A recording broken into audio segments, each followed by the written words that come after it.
You hear it all the time. It's just a coffee. It's just a dinner out. It's just a little extra on the car. But those little choices add up, and for most people, that's exactly where wealth quietly leaks away. The truth is, millionaires understand that wasteful spending isn't just about dollars. It's about habits, discipline, and whether you're actually moving toward financial freedom or away from it. Today, I'm sitting down with Phil Clark, who's not only built wealth for his own family, but he's also helped others build wealth for 30 plus years. You can spot them a mile away. This person will be successful, this person will be a failure. So things like a Starbucks every day, that's a small leak. Yep. Until you do it for a year. Yeah. One other thing that'll always allow you to understand if a person's going to be successful or not. They have a pay me first mentality. Tipping to me is a very controversial subject, but I think it's a conversation that more people should have. He's going to break down what wasteful spending really looks like, where it hits the hardest, and why millionaires think about it differently. And so my first question for you today is, what is the number one habit you see that quietly erases people's wealth? It's wasteful spending.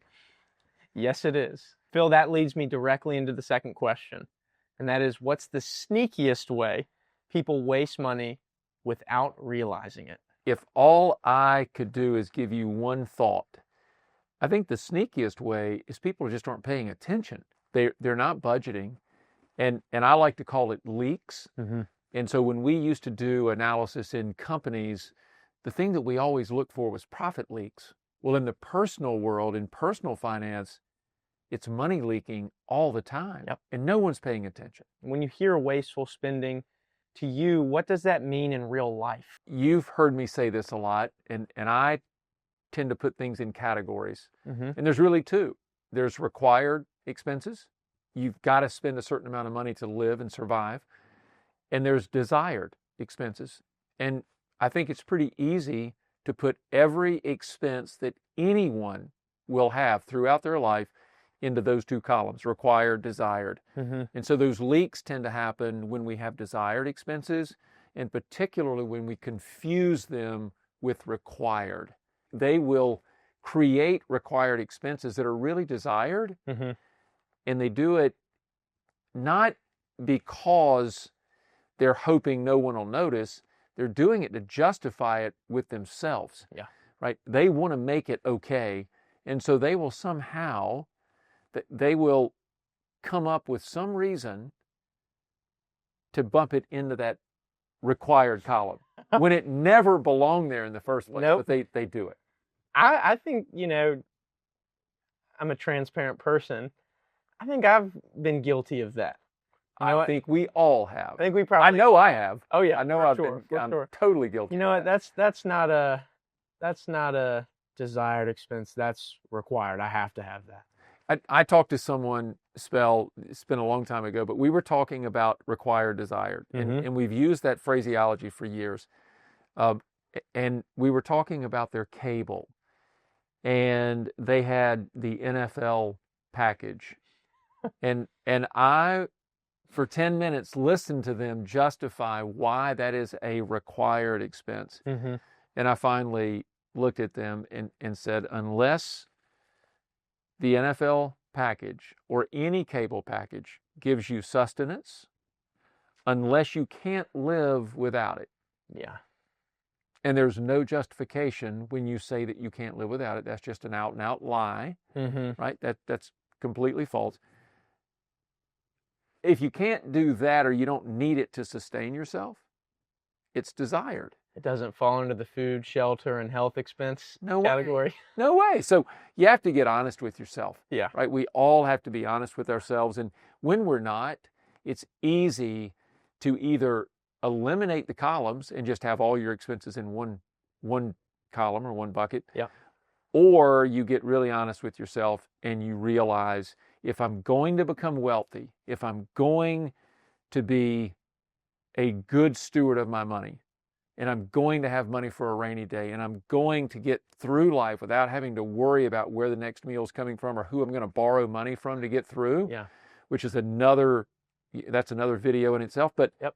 you have to get things in order of required versus desired, and be okay when you can't get all the desireds. Mm-hmm.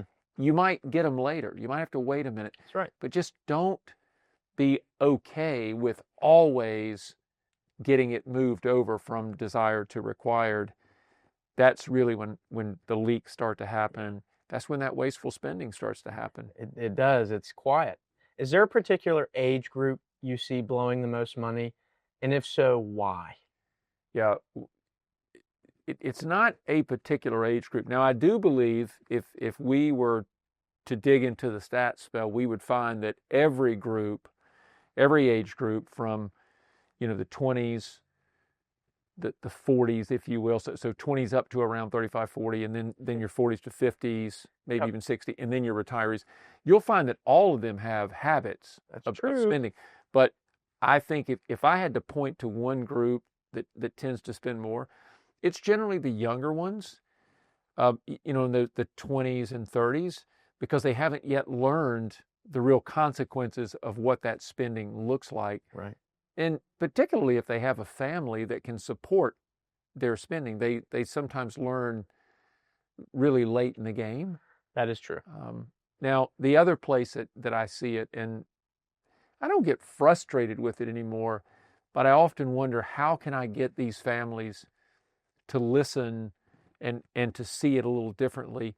It's parents and their children, Mm-hmm. and these helicopter families that love to give their kids everything because they believe it's going to make the child either want to be around them more, love them more, something. But you can't buy any of the loyalty. Yeah.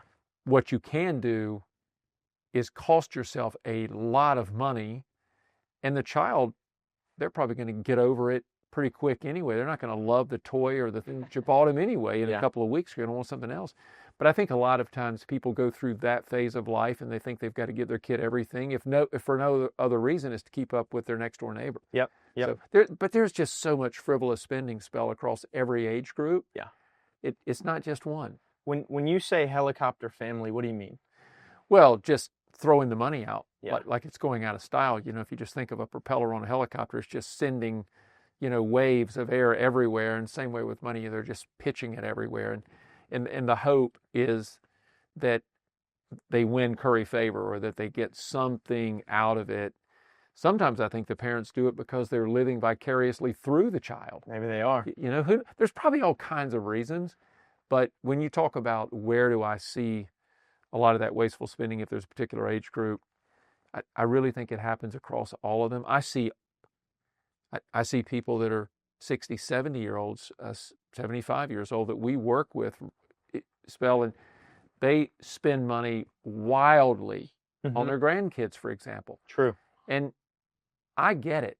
I remember the gleam in my father's eye when his first grandchild came along, and he happens to be the producer of our show, and is Jonathan. And when he came along, I can't tell you what it did to my dad.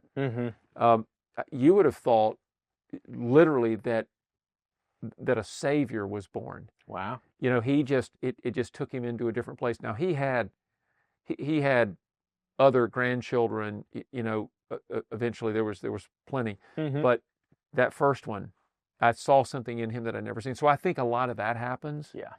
People, they want to take care or spoil his grandkids, and so that happens. But it's every age group. Yeah. I agree. Something that affects every age group is the tipping culture, particularly here in the United States. Where did it go wrong? And how do you think people should feel about it? I'm probably not the best person to ask. I think you're the perfect person to ask. Tipping to me is a very controversial subject. I don't consider this a battle to be won or lost. But I think it's a conversation that more people should have. Spell, you walk into a restaurant today, or heck, you could walk into a convenience store and it'll ask if you want to tip the person that you brought everything to the counter, paid for it, and do you want to leave a tip? And I'm thinking to myself, how much further into the pocket of the consumer will people reach? Right. In my formative years, I remember when tips were really low, if you will. The expectation anyway was around 10% to 15% tops. Mm-hmm. And there was a certain exchange, by the way. It wasn't just tipping for the sake of tipping. Right. Because it happened to be on your ticket. Mm-hmm. You tipped because there was an exchange for value. Yep. You tipped if you had great service. Yep. And you didn't then leave the restaurant and apologize about the service by saying, they were probably just having a bad day. I'll still tip them, or I just felt like I had to tip them. It wasn't that. Right. If they didn't give you good service, if there was no exchange for value, then you didn't tip. Yeah. And you were not stereotyped as a result. You weren't looked at as a bad person because you didn't. Today, people are guilted, Spell, into tipping. So how do I feel about tipping? Here's what I think.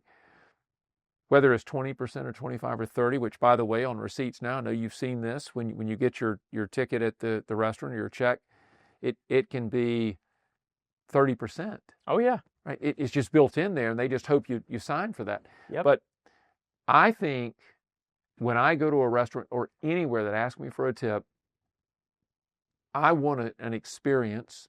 100%. And when I'm done with that experience, I want to feel literally compelled to leave them a tip because I'm thinking I could not get this anywhere else. That's right. I just had an experience. It was so good. I want to tip them. And I want it to be so good that I want to give them more than they're asking for. Yep. When I get that, then I say tips are a wonderful thing because they deserve to be paid. Yep. If they take it to the next level. If 100%. it's truly to the next level. Now, the thing I don't like is I don't like all this business about, hey, tip us so we can give our kitchen staff something. I don't, they want to spread and take and take and take. But I think the delivery of service is the ultimate exchange. Right. And frankly, if I get a bad meal, I'm not going to blame that on my server. Yeah. He or she didn't cook the food. No, the The kitchen. chef did. That's right. And for the chef to have the audacity to ask me for more money and they won't even come out and accept that they gave you a bad meal, I got a problem with that. Yeah. So. Phil, I used to work at a restaurant, family owned and operated in Topsail Beach. Yep. I don't mind saying the name because I love this restaurant. The Breezeway Restaurant on the south end of Topsail Beach. Been there, and it's an establishment. It is an establishment. That's an institution. It has been around for a long time. Yeah. A long time. I started in the dish pit there, then moved to busboy, and then I helped with some of the behind the scenes management type stuff. Our servers made lots of money, but they made lots of money because they provided excellent service. Day in and day out, we turned our tables over multiple times each night. We served hundreds and hundreds of people a night. Now, we're not talking about a huge restaurant. This is a mom and pop shop. So to do that is impressive. And I watched as those servers worked their butts off for hours straight. I'm not saying that they were perfect. There were mistakes and bumps along the way. But it bothers me that the consumer is willing to reach into their pockets so deeply to say, for example, tip at the Starbucks drive-thru. I know I'll probably catch heat for saying that. But to be quite honest with you, when I juxtapose the servers who worked and ran and provided a service to people, hundreds of people in a night that sat at their tables and they held conversations, they did all of these things. And then I look at somebody who made my drink that, by the way, might be making $17 or $18 an hour, and they want to get a tip for handing me a drink through the drive-thru. I don't think so. No, I'm with you, Spell, and I love the way you frame that because I hope you don't catch heat for it, because the fact is the person at the drive-thru is literally listening to you through a microphone, and they might push a button or two. Yeah. But the systems are so sophisticated now that when they speak your order, the system takes the order. They literally do nothing except put it in the cup. That's right. And maybe they put a frother to it.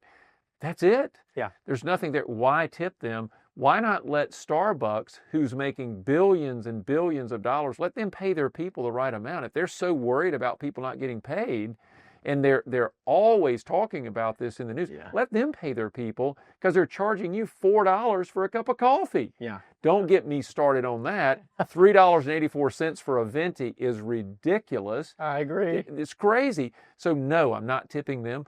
I want to say one thing about that waitress or server running. Mm-hmm. They earn their tips, there's no doubt. Yeah. With one exception. They can't make it about themselves. That's right. They don't know what the customer is dealing with. Mm-hmm. The customer might not be the easiest to get along with, but that customer is your paycheck. Yep. They could be spending $50, $60, $80 for a steak, $100 for a steak today at some restaurants. Yep. You could be spending a lot of money. Yeah. And you have to learn to deal. So you need to understand that you're in the people-pleasing business, you're in the service business. That's right. And if you do a great job with that, then people like us want to tip. Absolutely. What they can't do is come in and have a bad attitude and then get mad when you don't tip them. If you give them a bad attitude, you've ruined their experience. And so I would just say to anyone out there in that business, look, I was in the restaurant world. Yeah, you were. I totally get it. But it's a two-way street. And if they do a great job, believe me, people want to open their wallets. But I do find it offensive that restaurants, it's not the server asking for the tip, it's the restaurants who don't want to pay anybody. Yeah. And so they want you to do it regardless of the kind of service that you get. If it could go back to the old breezeway style, that couple, the people that own that, they really, I'm sure, drove home the point of what good service looks like to every customer, because they understood that customer is what kept the doors open. And It's they different today. You know, it's interesting, and then we'll move on to the next question. They understood that the best compliment they could receive was someone coming back. Absolutely. That was what they Yeah. that they got it. Yeah. They got it, and they instilled that in the people that work for them. And by exchange, a lot of those servers went home with more money than they probably knew what to do with. Yeah, as an investor in a restaurant, I can remember seeing the amounts of money that some of the servers took home, but we always made sure they understood, you're in the service business, treat these people well, and you're going to make a lot of money. And hey, by the way, today, you get some tax-free dollars. That's right. Right? I mean, that's right. It's a double bonus right there. If they just treat people good, big tip, and they don't pay tax, that's not too bad. I'm in it right there. Okay. Awesome. Phil, can you paint the picture of two people? One who spends their money frivolously and one who's disciplined. What happens to those two people over time?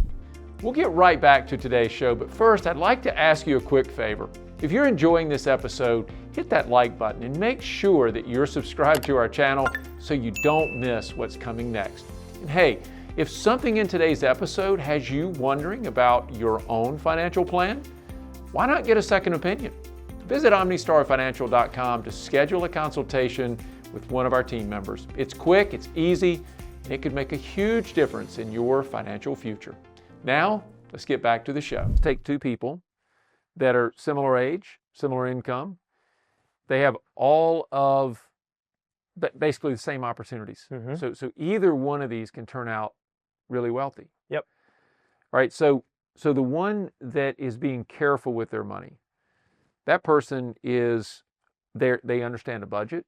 Mm-hmm. They understand leaks. Yep. They know what they can afford. They understand required expenses versus desired expenses. And they're okay with it. Mm-hmm. These people celebrate not by going out and throwing a big party. They celebrate by making another investment. That's right. That's how they celebrate. They don't celebrate by saying, oh man, I just hit the jackpot. Let's go take all my friends out and go have a bunch of drinks and eat expensive meals. That's not what they do. Right. They say, I just had another win. What's my next move? What's my next investment? And they think about it that way. Their first question is always, what's the ROI? Mm-hmm. What's my return on the investment? Yeah. And they don't look at things in any other way. Right. Now, they'll splurge here and there, but their splurges tend to be on things that create a memory. It could be a nice vacation here and there. It's not going to be lavish, but it's going to be nice. And it could be doing things within their family, giving to someone else. They tend to be givers more than they are takers. Now, let's juxtapose that with the other person. Okay. So we got these two profiles. So there's one that I know they're going to be successful. They live by a certain code, a certain set of rules, and they follow it. They have discipline. Absolutely. It's all about the discipline. They're dialed. Yep. Now, take the other person, and here's what happens with them. You take that word leaks, and so I talk about required, desired. So now we have those leaks, the profit leaks, if you will. They're small, but there's also large leaks. Yep. And when they stop knowing the difference, things get really rough. They get in trouble fast. So things like a Starbucks every day, that's a small leak until you do it for a year.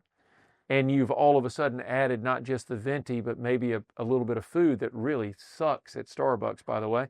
The food's awful, packaged, it's junk.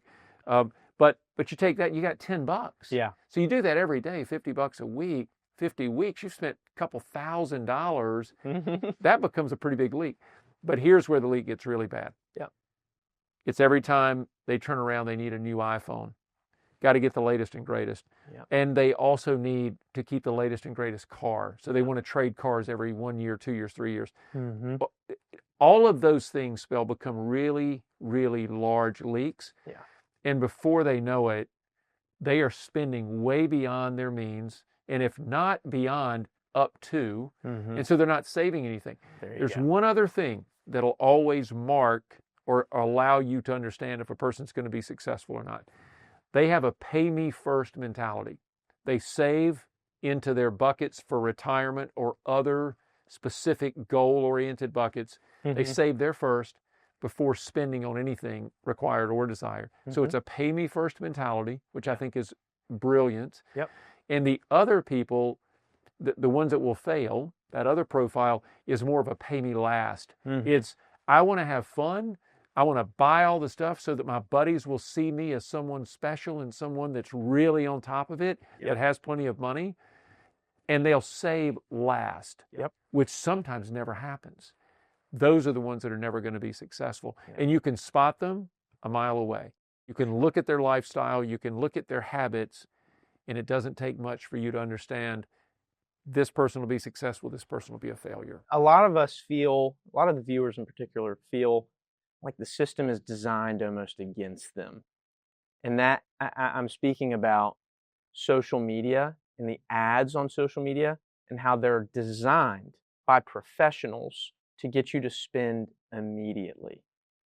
How do you avoid impulse buys, and how can the viewer that's listening avoid impulse buying? So impulse buying goes right back to those leaks that I talked about. That is another way of saying you got a leak. So the impulse buys, and by the way, they're right. If they're thinking that social media is designed or gaming them, they are right. They're absolutely right. Look, I mean, Spell, you know this as well as anyone. And I'd love to hear your take on this, because I think the system is rigged, not in their favor. Yeah.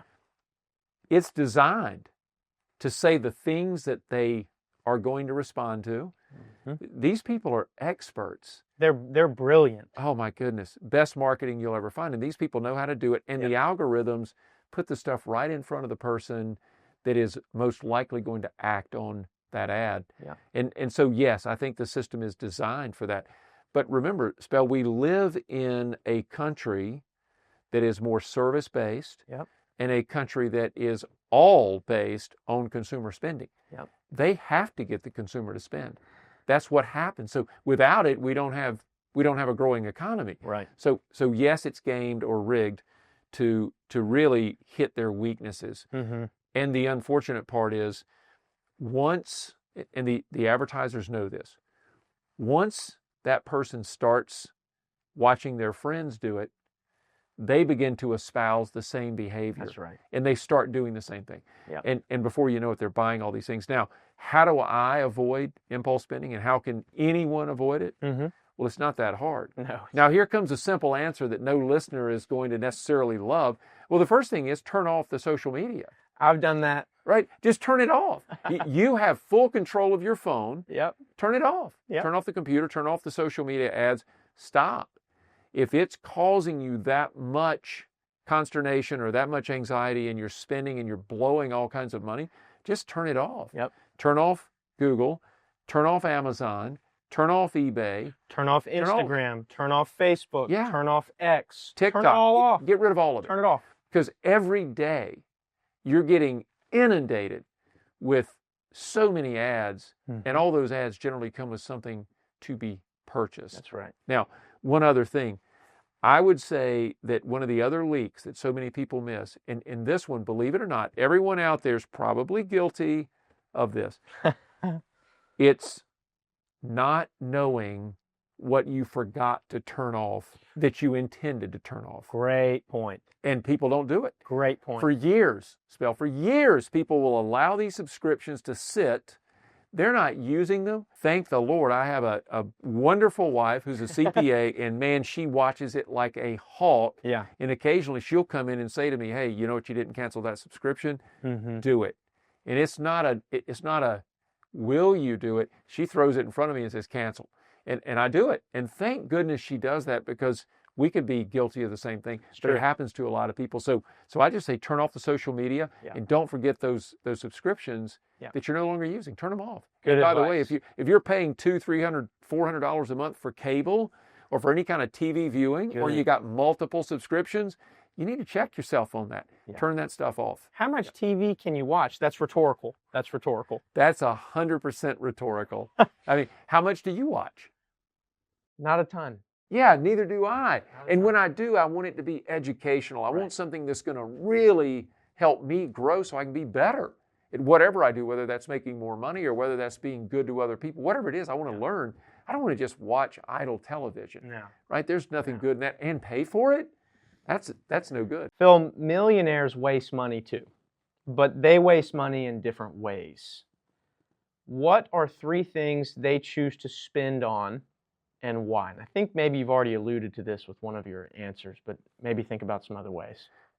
Well, I think it's relative when you make a statement like that or ask a question like that, because really wealthy people, we say, what do they splurge on? Because they will splurge, and they do. Yeah.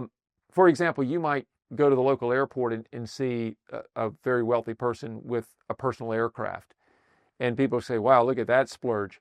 But sometimes what looks like a splurge is really by design. Right. One, from a tax standpoint. Right. But more importantly, is to move them around quickly, because their time is valuable and they understand that. That's right. Warren Buffett, one of the best examples of that. This guy doesn't care about buying new cars, doesn't want to make frivolous purchases, doesn't care about fancy homes. He does care about nice transportation in the air because his time is valuable. He wants to get there quick so he can do his deal. So sometimes I think what looks like frivolous spending could be by design. But here's what I find with the wealthiest people that we serve. They tend to spend a lot of money on their family. Yeah. For what I'll refer to as the family moments. So it could be global vacations, bringing the family along. They love that. That's really where they get to do a couple of things. One, they can have family meetings. They have memories like nobody's business. I mean, it's so good. And they get things that they could never get if they didn't do that kind of vacation. Yeah. So that's certainly one place that I see them do it. I see them do a lot of spending on real estate. They like to have a home, and they might want a second home where they can go and enjoy a place that's considered a favorite of theirs. Although I will say I see less and less of that today, because they don't want to have an asset that's just sitting. If there's no ROI, they're probably not going to do it.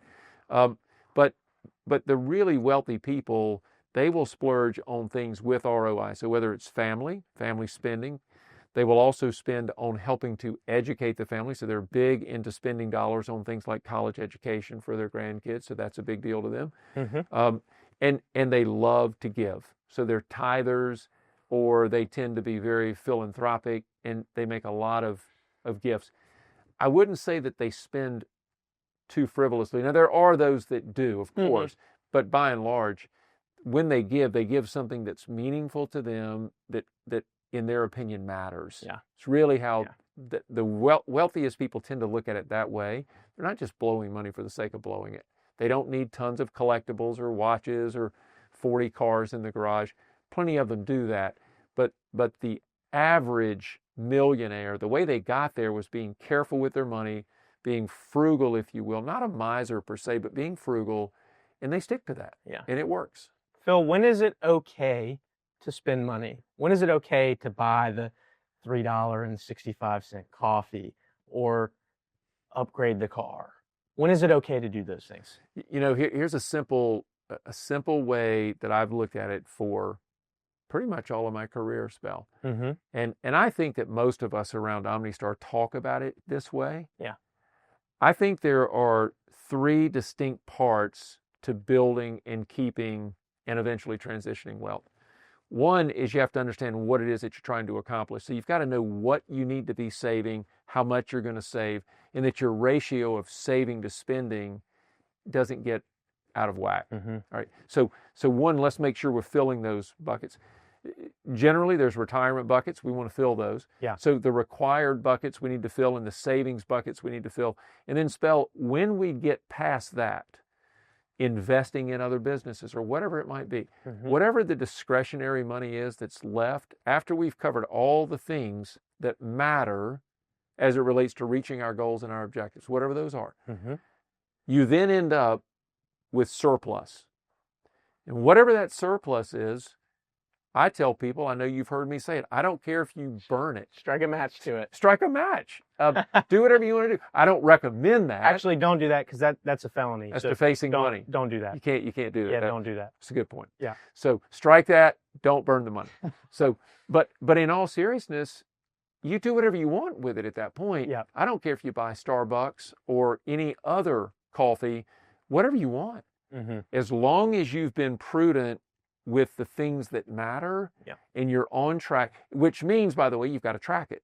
So you've got to have some system in place that allows you to track your accomplishments and are you reaching the goals. So when you've got the surplus dollars, spend it on a Starbucks. Yep. Spend it on whatever you want. If you want a new car, do that. I don't care. Yeah. But I'd prefer you not do it on the larger items that are going to depreciate. Right. Avoid those if you can. But if you want to go buy a Starbucks or splurge, go to a nice steakhouse for dinner, whatever you want, do it.